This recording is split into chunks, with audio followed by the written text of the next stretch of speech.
everybody. Welcome to Inventory Management Step 3, Developing an Inventory Adjustment Strategy. I'm Simata Vega. And I am Pat Cecile. We're both optical management consultants with IDOC. We need to gather some tools, the tools that you created in the first two steps. So what you need to have is the physical inventory count you completed in step 1, and your ideal units for your practice that was calculated in step 1, as well as the brand analysis developed in step 2.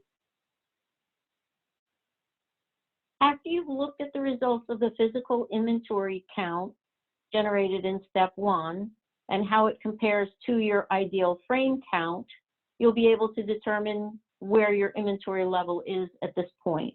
If you're comfortable with your current inventory level, then we're going to focus on developing a budget to maintain the number of units on hand.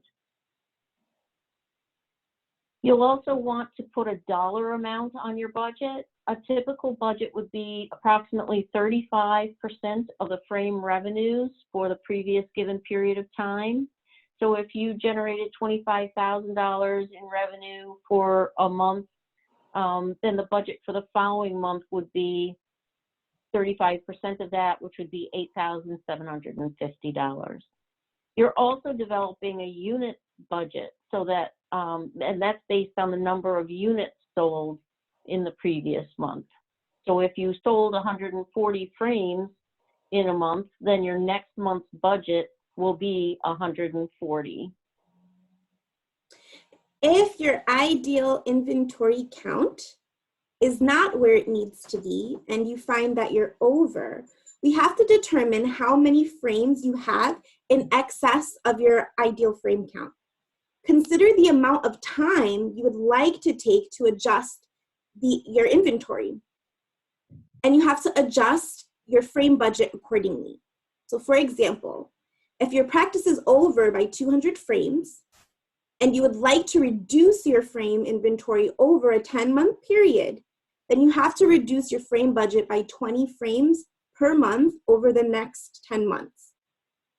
So if your frame budget was 140 per month, it will then become 120. And use the brand analysis as a guide to make purchasing decisions. Always replenish A brands and replenish B brands should your budget allow. If you follow this basic framework for inventory control, you will stay within the number of frames you need to support the demand of your business, and you will have a well-balanced mix that is suited to your clientele. Thank you, and we hope to offer additional information on your reopening. Thank you.